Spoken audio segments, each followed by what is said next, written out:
Hey guys, welcome back to my channel. Today we're going to do a Q&A. I asked for your questions on Instagram and YouTube, and so I've got my list of questions written down. Now, this whole bottom half is all homeschool questions. So if you have questions about homeschooling, I will try to cover all of that, but let's do that in the second half of the video. So if you don't care about the homeschool questions, you can watch the first half. Somebody said, what are your steps on sourdough? Now, I feel like I should do a whole video on this, and let me know, leave a comment if you would like that, because I could do that. I feel like sourdough, you really need to watch somebody doing it, because you can read a million different recipes and it's just too hard. It's confusing. So for me, I think the thing that's helped me the most is adding more flour when I'm feeding my starter. Like, I want it to be thick. In the beginning, I was having too much of like a watery starter. Like, add more flour so it's like a very thick consistency. And I do find that it grows faster and it just tends to be stronger. Sometimes I will feed it the night before, and if it feels like it's bubbly and growing, then I will use it. But sometimes, like today, when I woke up, it was kind of watery, my starter, after feeding it last night, and it needs to be thicker when you're using it. So I fed it again in the morning, and I just now made my dough. So I think once your starter gets a little bit stronger, you can feed it the day of, let it grow a little bit. Mine doesn't fully grow double in size, but you can tell once it's bubbly, like it's good to go. And I've also heard some people say, sometimes it's good to have a starter that's fairly hungry when you're making your dough, because then it'll feed better on the flour and the water. So once I have a good starter, like a, active starter, I actually just tried something new. I used to just add it all together, but I watched some video and they said they do the flour and water first, then they do their starter and salt. There's a million different ways to do it. I would suggest pick somebody's recipe and just try that out. And then I mix my dough together. I put it in the oven with the light on because it's not that warm out yet. And then 30 minutes, actually like an hour later, after I first initially form my dough, I do my first round of stretch and folds, 4 stretch and folds. As you rotate your bowl, put it back in the oven. The oven is off, just the light's on. And then every 30 minutes, I do another round of stretch and folds, around 4 to 6 rounds of this for like 2 hours total. And then I let my dough stay in the oven with the oven off, and I wait till I used to wait until it's doubled in size. I've realized that is too much for me, and it actually is like over fermented. So I just wait till I poke my finger in the dough. If it bounces back the dough, then I take it out and I form I do 2 at a time. I separate my dough, put it into 2 balls, shape it, pre-shape it, let it sit for 30 minutes, shape it again, put it in a bowl, and put it in the fridge overnight, and then I'll bake it the next day. So that was like really speed round. That probably did not help you at all. But if you want a full video, we can do like a day in the life. Actually, it'd be a day in the life times 2, because it's 2 days of bread of making that actually would be a good video. So, okay. Next question, twin relationships. I like this. I love talking about twins. It's so fascinating to me, even though I have twins. Maybe that's why it's more fascinating to me. Just watching the girls kind of form their own personalities over the years. It's really crazy. What I tell people who have twins, like kind of younger twins who are like, what should I expect? I always say this is so weird, but this I've found with so many sets of identical twins that their personalities will flip like every 6 months. And our girls did that from probably like, I don't know, a year old or so. One will be like the more outgoing one, and one will be maybe a little bit more shy.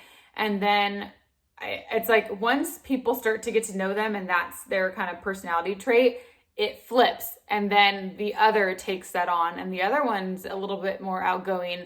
And then it just keeps changing. Like, it's such a bizarre thing, but that has happened for our girls for a very long time. I would say I always say it's starting to even out and they're really like settling into their personalities, but then it'll switch again. But I think there's something about being a twin and you really just like balance each other out. And I really do think that our girls are mirror twins. I did something one time, like I think it was last year. I took a picture of their faces and I cut it in half, the photo, and I flipped the other one and they looked like the other girl. It was so weird. So that makes me think they're mirrored twins, because when their faces are flipped, it looks like the other. It's so bizarre, because to me, our girls do not look, I mean, of course they look similar. Like, they look very much alike, but they just have a certain look to each of them, like a certain quality that's different than the other that you just can't explain. Like, everybody always says, how do you tell them apart? I'm like, they just look different. I don't know. It's not like they have a marking that I look for. But yeah, there's something about the mirrored thing that I think has to do with, like, and also June is lefty, Violet's righty.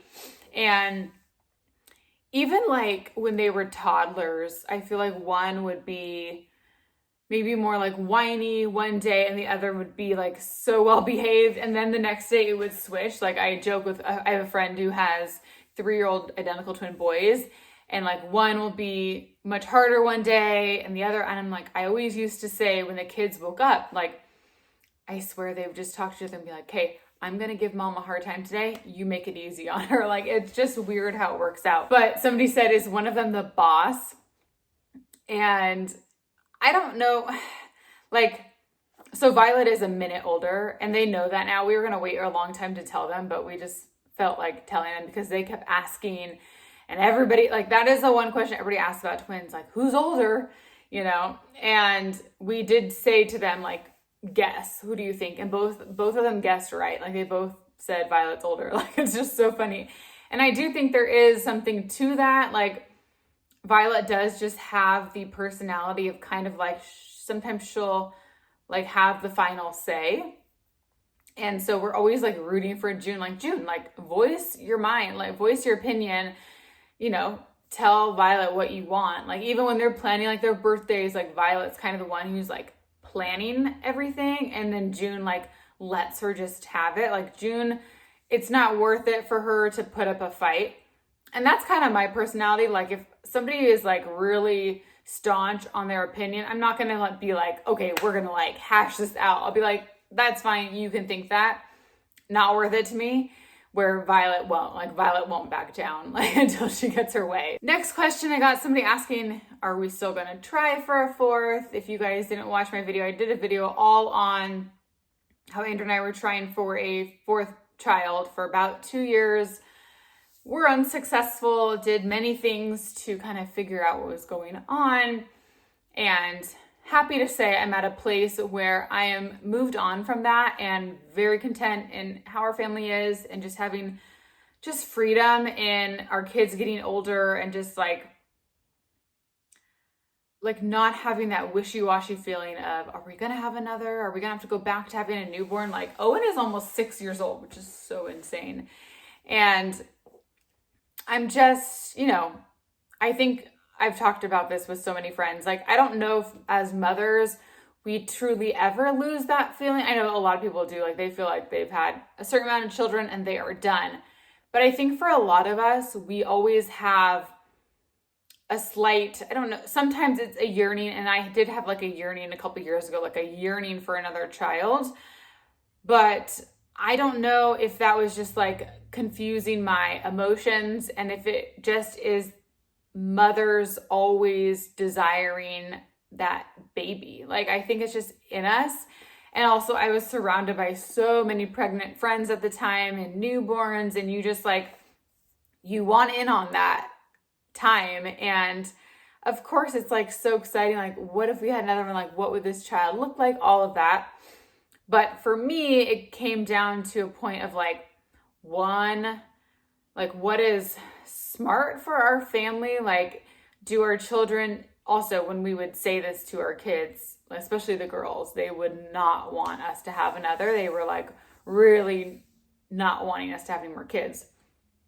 And I was like, hey, I need to like also listen to this, because sometimes you have kids who need a little bit more of you, and the more kids you have, the less you can physically like give to these kids. Like, I come from a family of 4, and it was a lot on my mom, and she admits it to this day. Like, you're stretched out much more thin the more children you have. And there's just so many factors that go into it, on what your husband does for work, and like how much he is at home helping you out, if you have any outside help, you know, like, And also, I'm the type of person who kind of likes to do everything on my own. So how much am I willing to do? And also, we have 3 kids. 3 kids is a lot of kids. It's not like we just have one child. Like we have a big, loud family. Like when we come somewhere, it's a lot, I feel like. There also is something to being said about having twins.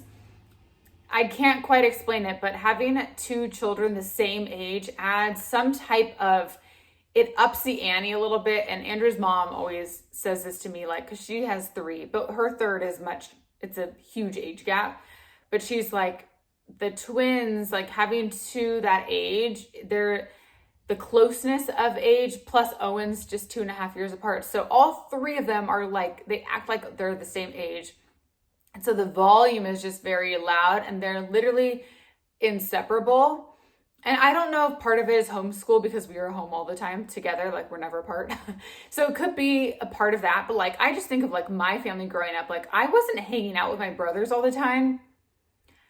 And maybe because I have 3 brothers and I was the only girl. So I was like literally in my room playing by myself all the time. Where our kids are not by themselves ever. Like we have to have a mandatory hour alone quiet time because I need a break from the constant chatter. Also, it came down to a lot of praying about it. And like, I kind of battled with like fully being like, should I just like hands off and maybe we will get pregnant, like, but much later. And maybe that's God's plan for us. But also God gives us free will. And is it healthy for me to live in this constant state of wondering if I'm pregnant every single month to where I'm in tears every single month? Like, is that what God wants for me? That's hard for me to grasp. And so that was a struggle, being like, hey, like, I want this to be fully up to you. Yet he's shown me year after year, like, this might not be for me. You know, and there's other things that I was able to do without having another child. Like now I'm volunteering at church much more. And there's just other things that have opened up since surrendering that maybe having another child is not in the cards for us. Okay. Electronics for kids. What do we do for that? So we have not ever given our kids iPads. Like I feel like so many families, they have an iPad for each child. Like they have their own iPad. We never had that. We just bought an iPad for the family last year. And the point of it was to use it just for like educational apps as the kids are getting older. So we have like right now it's usually on the piano because we have a piano app. It's called Simply Piano. Our girls have now done piano for I think 2 years, maybe 3. We had a keyboard and they never wanted to practice. Once we got an actual piano, they practiced way more. And then once we got this app, they practiced way more on top of that. So the app is kind of expensive. I pay annually, but it's worth it for us because they've become much better piano players. You can also do guitar on it, singing, drawing. So it's like a really cool app. And I'm trying to learn piano too. I rarely practice, but that's the goal. I'm just staring at it right now. I don't know why. So I use the iPad for that. Now, what we've noticed since getting the iPad, I also have one other app on there. It's called 2 more. Prodigy is kind of like a math-based one. And then we use Night Zookeeper, but we use that on their Chromebooks. We have Chromebooks that we got through our charter school. So they use that when they have to do like their testing. But we also use it for Night Zookeeper. We keep that in the classroom. And that is something that we use maybe like once a week. They'll go on Night Zookeeper. And that's more of like a language arts writing based program. But the iPad, I noticed once we got it, the girls would like take it out and they'd be like looking at the weather and photos. So I had to take all of our photos off because they were just on it forever, like looking at photos. And then they're like looking at whatever they can just to be on the iPad. So I'm like, no, we're not. The iPad is not like something we just like browse and scroll. It's for our like 2 apps that we have. Like it's really nothing. And if I ever do see them on, I'm like, put the iPad away. Like it has to be put away. So that's kind of where that comes in. So it's not just like a free for all. You cannot just like use it whenever you want. It's for piano and every now and then I'll let them play like 20 minutes of Prodigy, that app, and they'll switch for quiet time. We also have a Switch, a Nintendo Switch that Andrew had, and they learned how to use it maybe a year ago or so. We have like Mario Kart, Mario Party. I feel like we have one other one. But that's something that they'll use during quiet time, maybe like once or twice a week. So like Violet I'll say you can set a timer for 30 minutes. You can play on the Switch and then rotate. June can use it for 30 minutes. And then when the other one's not using it, then they can read. So we definitely have a lot of boundaries on electronics. It's not a free for all. It's like 30 minutes a day, maybe like twice a week. Like it's really not much at all. But so we have state testing coming up for our charter, and they have to use the computer and like literally like type an essay next year, which is crazy for 3rd grade. So I already have to get them like just used to like typing on a computer more. And Night Zookeeper does do that a little bit, but it's hard because I like have been so not wanting them to be using any computers and that sort of thing. But it's inevitable for the world we live in now. So I do have to get them used to using it for things like that, so they're not completely lost when it comes to testing and things like that. So it's hard. For TV though, we're not like strict with the TV as far as watching TV. Even when they were kids, like I know some people like don't introduce TV time for like a really long time. Our girls were watching Moana as like babies. TV is not something that, like they're obviously not watching TV all day long, but in the morning we watch a show. At night we usually watch a show. And Andrew and I are just like big movie people and TV people in general. So that to us is not like a huge deal. Also, it's not like we just throw on the TV and it's like, see you later in a couple hours. Like we're usually watching it with them, even especially when they were little, like we'd usually be watching the show with them.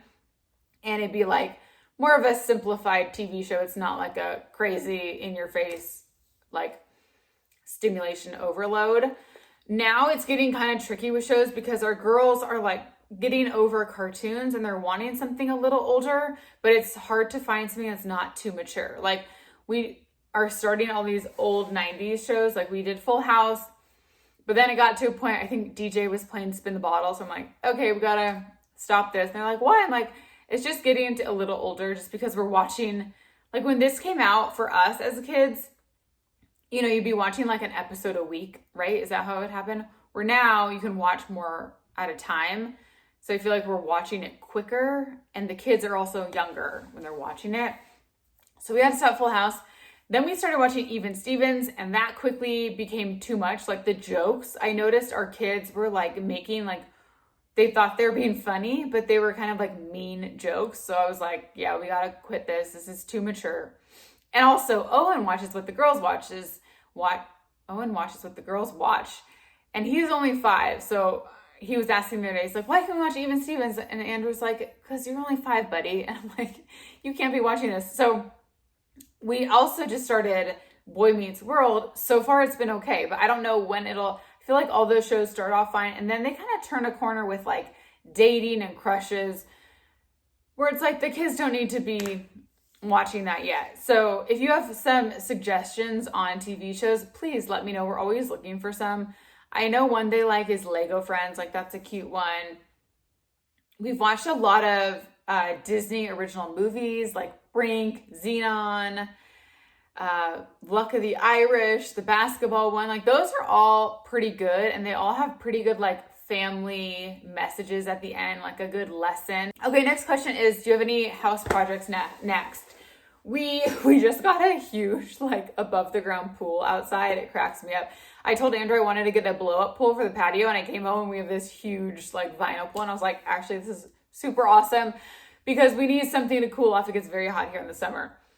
But as far as projects go, I'm really focusing on like our flowers and plants right now and getting those to be healthy and growing nice. But inside we're kind of done. We potentially might knock out the wall in our laundry room to extend it into a closet that we don't use.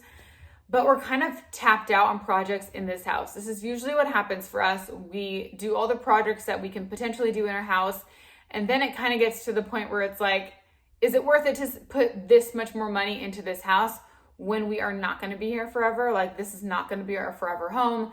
We ultimately want a house, nothing bigger. We don't want a bigger house, but we want more land. We want like 2 acres, not a ton of land. It could be more, like I would say up to 10 acres, but I don't want it to be like huge, but we just want to be away from neighbors. So that is the goal. We just can't find that right now within our price point. So for now, we're kind of just like hanging tight and probably no more huge projects. Like I get like maxed out in my projects because it's a lot. Actually, because we also get kind of restless. We do kind of want to repaint our kitchen because it's chipping a lot in areas, and the paint underneath is black, so you can kind of see it. So we might paint it right now it's Dove White by Benjamin Moore, which is like a pretty bright white. I found a color that I would love to paint it. It's almost like a putty, not dark. It's like a more creamy ivory color. So we might repaint the cabinets, but we'll see. Oh, somebody asked about the design of our backyard. Like, how did you decide on what to do? Okay, this I would completely do way different. But at the time, I think it's because Owen was so little when we were redoing this. So like Andrew kind of designed it and I just didn't really second guess it. I'm like, yeah, it looks great. Looking back, I would have done it so much different. However, I do think just like as you age and just like with time, your style just changes and evolves, and what you want changes and evolves. Like our house, our design in our home is so much different than what I look back on our first apartments, like, oh my gosh, I had no sense of style back then. But at the time, I loved it. So it's just, to me, like neat seeing how people's style does change and kind of grows with you. And to me, it's just so much fun. I love it. And I think the same thing goes with your outdoor landscaping. Like what you want does change based on your kids' ages, what you need like practically, but also just how things look. Like I love like a rambling garden and just like little pathways and lush and privacy, where the way we landscaped it, everything is flat and like one dimensional. And I wish it had a little bit more movement, which is why I added the path outside with flowers. Like I need some interest and different things going on, where Andrew is very like angular and I need things like moving around. But I've come to realize that this is just functional for our house where we're at. One day we will have a house where I have just like an English garden, like wildflowers everywhere and just like overgrown a little bit. But I like more of like an enchanting yard, to where you can just like veer off over here and just kind of get lost in it. So that's why it's hard for me, because I have such a vision of what I know I want that I can't have it in this current house outside. And so I think I wrote this, I started a garden journal where I write down everything I've planted, how it's done, and I can do it year to year. But I wrote where I feel like this backyard is almost like the practice and like a stepping stone to our next house. I don't see this house as like so long term. But when I say that, we're going to be here for like at least a few more years. It could be even 10 years. I don't know how long.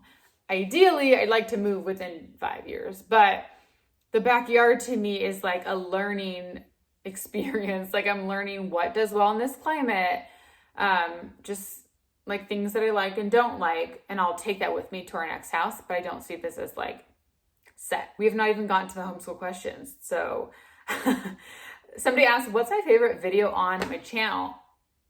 This is hard because I would probably say like videos of the kids, but I've privated a lot of those videos at this point just for their own protection.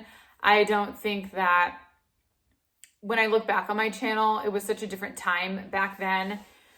Let me know if you guys would like a video. I would love to do a video on like my kind of career, I guess you could say, on YouTube, and how it's evolved so much over time and how it's changed.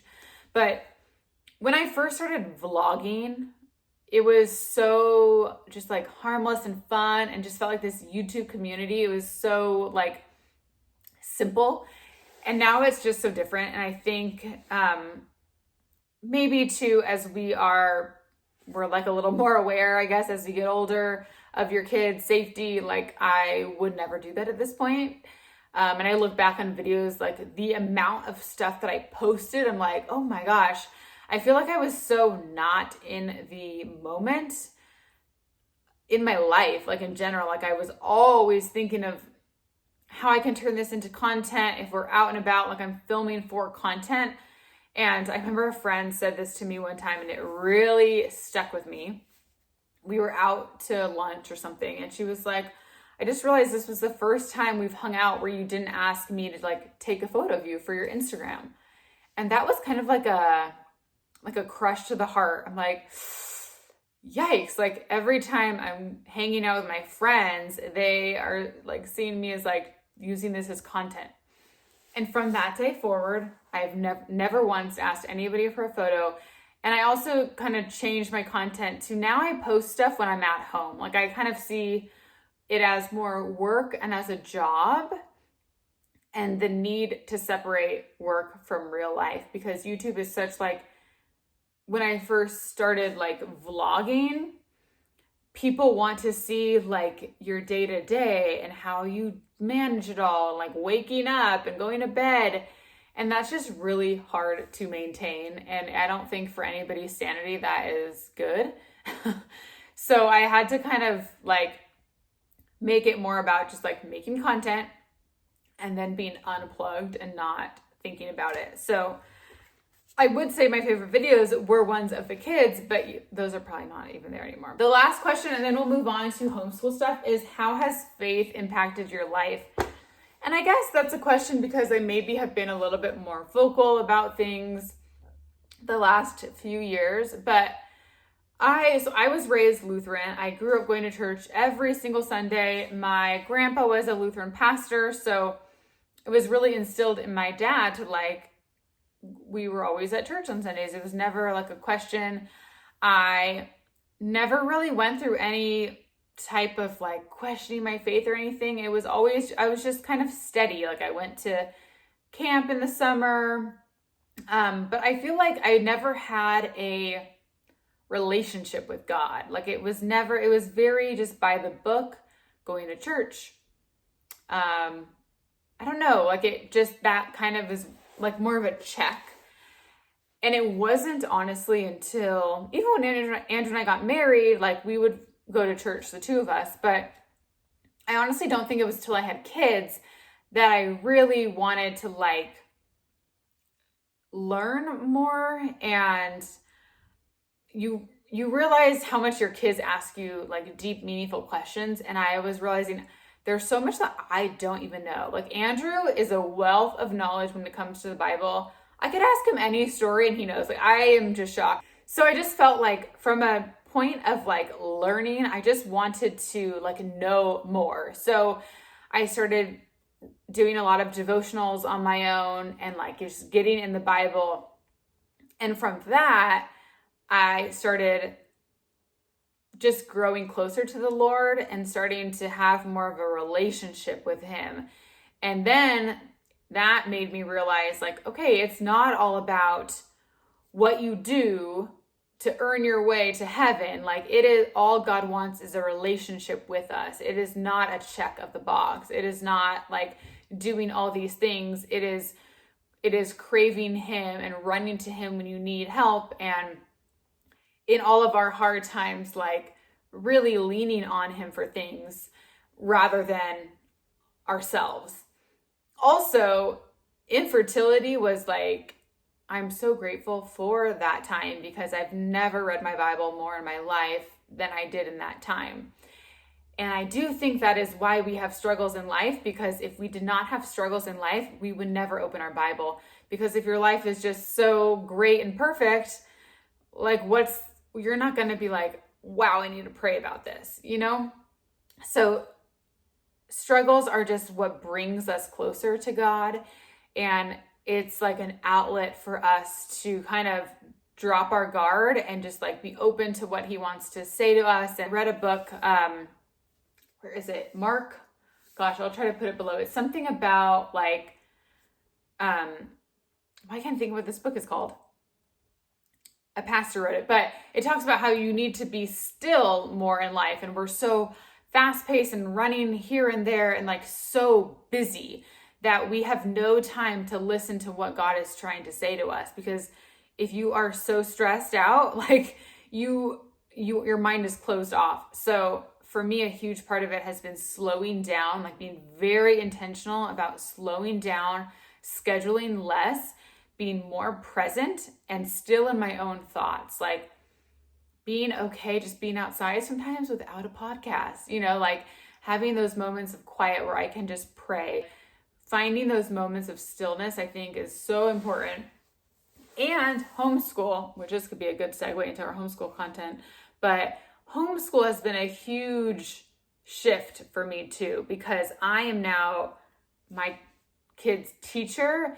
And what do I want them to know? Obviously, I want them to be good students and hard workers, but a lot more is happening in the home besides just academics. It's learning how to keep up with chores and be a hard worker, asking good questions all day long, and always wanting to learn, how do we treat people? How do we treat our siblings?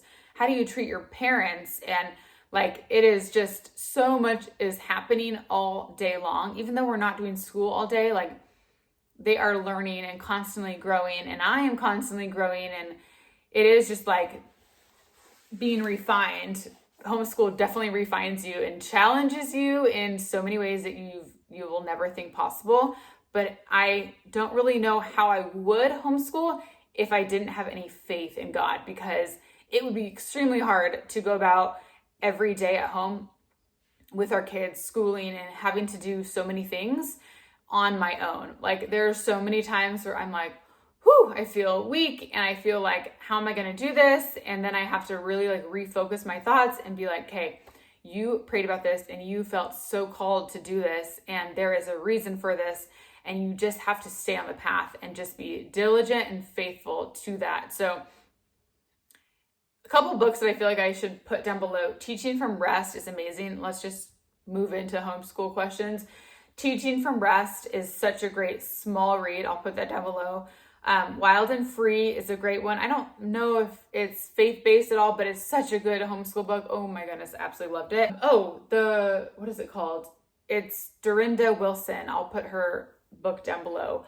But a lot of these books have the same kind of overall message, which is like you need to be, however you want to homeschool, if you're gonna be fully on one spectrum and be like unschooling, or fully on the other side and just really, really like fast paced with your kids, which we're kind of in the middle, but be true to your word and keep at it. Like homeschooling is a marathon. It is not a sprint. Like month after month, year after year, it takes a lot of hard work and strength and faith in both yourself and your kids.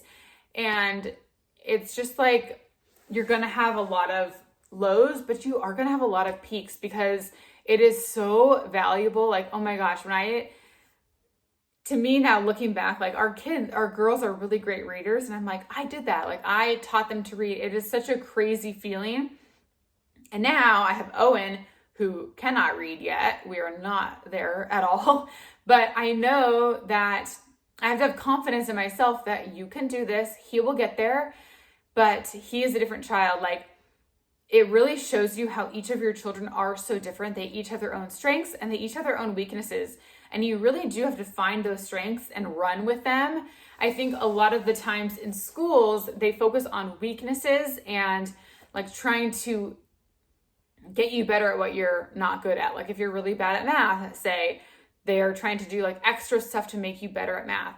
Where my focus, and a lot of the books I've read too, focus more on the strengths, because that is going to build so much more confidence in your kids if they continue to get good at whatever topic it is, and not just like math and reading or language arts, whether that's an interest in like engineering. Like Owen is such a great builder. So when I get KiwiCo boxes, He can build it from start to finish with zero help from me. Like, it astounds me how he can just follow directions. He can't even read yet, but he can figure it out. When I used to give the girls chemical boxes, they would cry because they'd be so overwhelmed they could not do it. Yet in reading, they are so much quicker than Owen is at. So it's like just differences, but you can't compare the two, and you can't expect one to be just like the other. Even twins, even identical twins, like our girls have differences in learning styles, and it is just like a constant learning process. But you have to, like, if you do feel like this is right for your family, you do have to just kind of persevere, because to me, like, I could not imagine, no matter how many times that there's like hard days or doubts that I have, none of that is going to outweigh me wanting to keep our kids at home and homeschool them. Like, I can't imagine sending them to school right now. Like, no, absolutely not. I love having them at home and doing all of this together. Like, it's such a special thing to me, being with them all day long. Yes, it is a long day, of course, but I would never change it. It is interesting too, seeing like now, okay, we've kind of like taken a pause on school to have a little summer break. We're going to keep incorporating school throughout the week, because what I've noticed is since we've had like a few weeks with no school and just like free for all at home, it is crazy. And now I understand when people who have their kids in school, when summer rolls around, they're like, I'm going crazy. Like, I need my kids to go back in school. Yeah, if you have no structure and no rhythm at home and it's a free for all, yeah, I'm right there with you. Like, it's seriously crazy. I didn't realize how our first half of the day has a flow and a rhythm to it, to where once it is like lunch, then we do quiet time and then free play, there's just a flow to the whole day that it doesn't feel overwhelming and out of control. Like, it feels like I have a grasp on it. So let me kind of walk you through like a typical day, just to give you like a rhythm of our homeschooling day at home. So everyone's up early. I would say between 6 and 7, everybody wakes up and everybody does breakfast. Maybe we'll watch a show. Sometimes we don't. Like, during the school year too, I feel like we watch more TV during the summer, but during the school year, like, I try not to put on a show on in the morning, because I just feel like it just is easier. They'll play outside. I will get ready quickly, and then I'll say, okay, we're going to start school in about 20 minutes. I have to give kind of warnings, like in 10 minutes, we're going to do this, in 5 minutes. It just helps with them knowing like where we're at. We'll sit in the classroom and I'll start with a read aloud. So we pick a chapter book that we're reading at any given time. So right now we're reading Wizard of Oz, and I will read a chapter to them, and all the kids will sit down and do handwriting. So the girls will do their handwriting book and Owen will do handwriting. Now, does he want to do handwriting? Absolutely not. Sometimes he'll do a coloring page, and that keeps him busy. Something with their hands that they're doing while I'm reading and listening at the same time helps. Whew, I'm out of breath. And then that kind of eases us into school. So then we will pause, and I will give Owen like a workbook. The Skill Sharpeners workbooks are amazing. They're just simple, easy, colorful. So he loves those. He can do some of them on his own. Like, there's some easy pages. So I'll let him do that. And I'll let the girls pick, do you want to do language arts or math first? And we'll start with that. We do one lesson and then we take a break. I'll say, you girls go play outside, or if we're doing language arts, I'll have them go read for 20 minutes, 30 minutes or so. And then I will sit with Owen and I'll work with him on something, either like language arts or math or anything. And then again, we'll pause. I'll say, Owen, you go play, and I'll call the girls in and we'll do their other core subject. And then we move on to like history or science. We don't do both that day. We do math and language arts every day. I would say 4 days a week. And then we rotate between a science and a history lesson, or like history. When I say history, it's kind of like geography. And we'll also throw in some like language artsy things like grammar, spelling. So it's kind of like a balance of doing work while somebody's playing, or doing something like magnetiles, playing Legos, and then we'll switch. And then that usually takes us 3 to 4 hours. And then we do lunch, and then they'll play for a while, and then we do quiet time. They all go in their rooms, and I usually tell the girls to read first for like 30 minutes. Monday, Wednesdays is usually when we do the Switch, the Nintendo Switch. They can rotate 30 minutes on, 30 minutes off, and then they can just hang in their rooms. Usually quiet time is between 1 and 2 hours. It depends. Sometimes they love to be in the room and they'll just like write and play and have a good time doing whatever they're doing, playing with dolls, organizing their room. And then sometimes Owen will nap. Sometimes he'll fall asleep. He'll play with Legos, look at books, and just kind of like play. But it's like a really important time for them to just reset, because it is like nonstop talking all day long with each other. So it's very good for all of them to just kind of like chill, and for myself.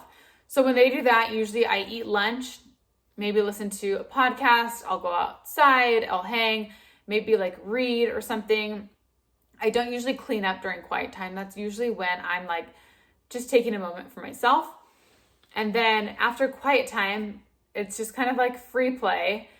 Sometimes we'll run errands at this time.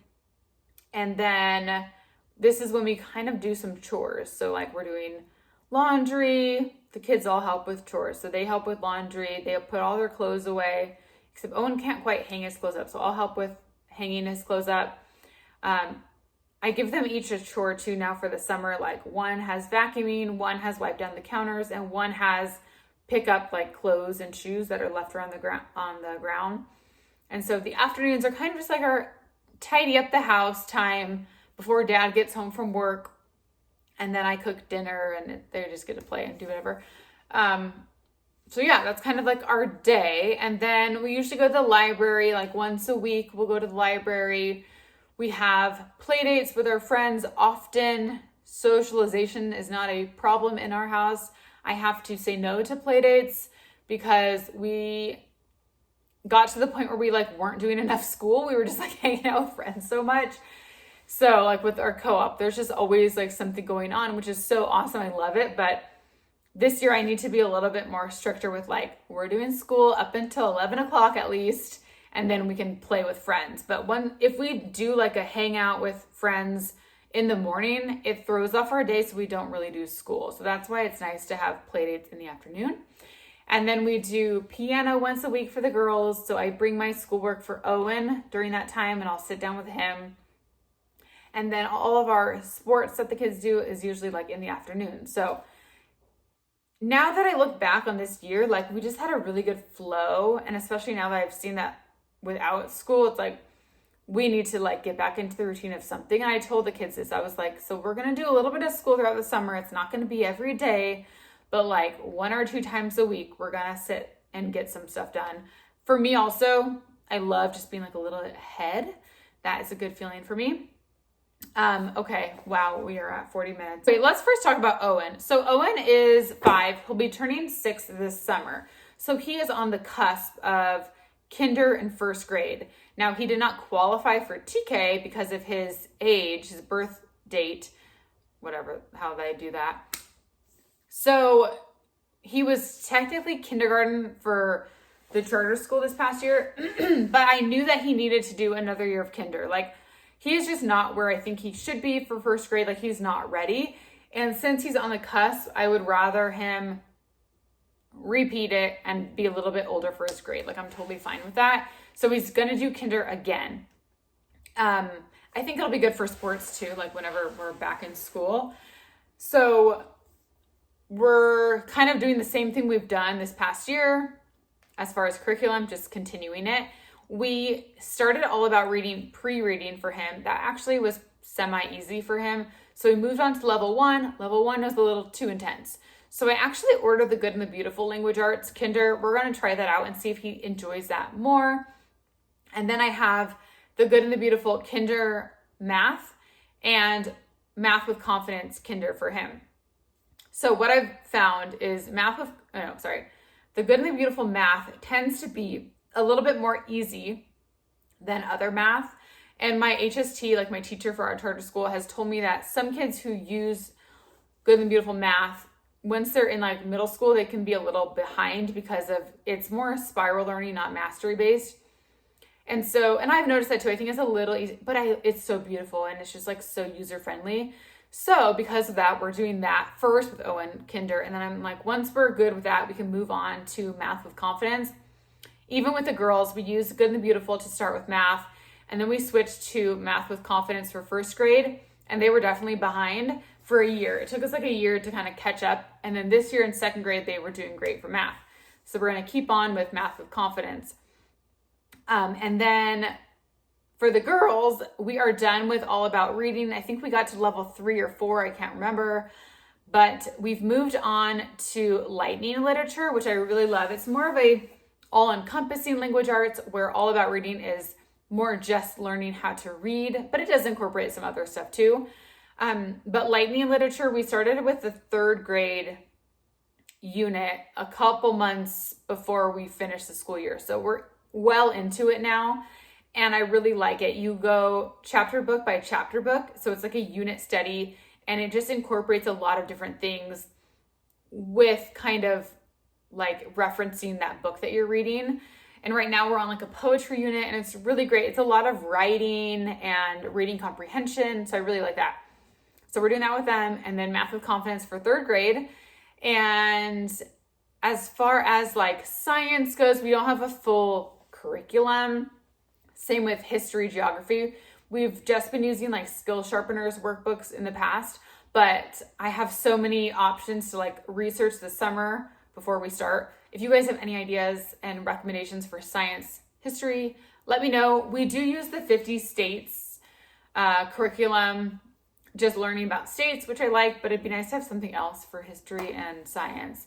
We do also use mystery science, which is cute. They have like different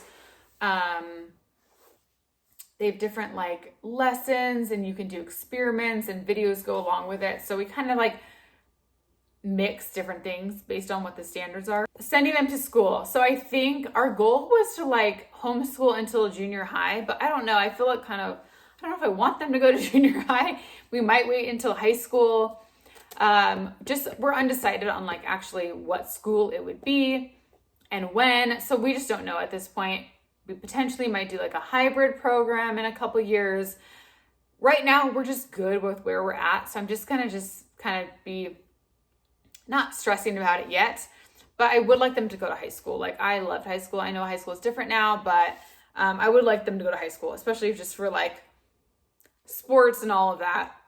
So we'll see. One last question is where to start with homeschool if you feel overwhelmed. If you feel overwhelmed, read Wild and Free. It's amazing. It'll give you so much inspiration and encouragement. If you feel like on your heart you need to homeschool your kids, I know it's hard to just say don't be afraid, but don't be afraid. Like just have confidence in the fact that you know your child more than anyone and you want what's best for them. I think people underestimate that. Like us as homeschool moms, we just want the best for our kids. And if you feel that way, then you are going to do whatever it takes to make them successful in life. There are so many resources out there now that it makes it helpful, but also overwhelming because there's so much. I would just say find a curriculum and stick with it, and just know that it's okay to change. Pretty much everybody is going to be changing curriculums maybe a few months into the year, and that's okay, but you don't know what your child will like until you actually stick with something. Also, just like, I think a big thing is just having confidence in yourself, and there's so many curriculums now that are just like open and go. You literally open it up and it tells you exactly what to do. Like it's so simple. So you just have to do it. You just have to like jump in and you will learn as you go. There's so many people you can follow on Instagram, on YouTube, that you'll get ideas all the time. But I think the biggest tip is just to jump in, and you won't be able to figure it out until you've kind of like stopped like letting like worry consume you.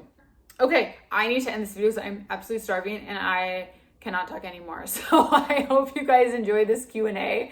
If you have any questions of anything else, let me know in the comments. I could expand upon any of these topics. Obviously, I can sit and chat, but that's going to be it for all. I love you guys. I'll see you soon. Bye.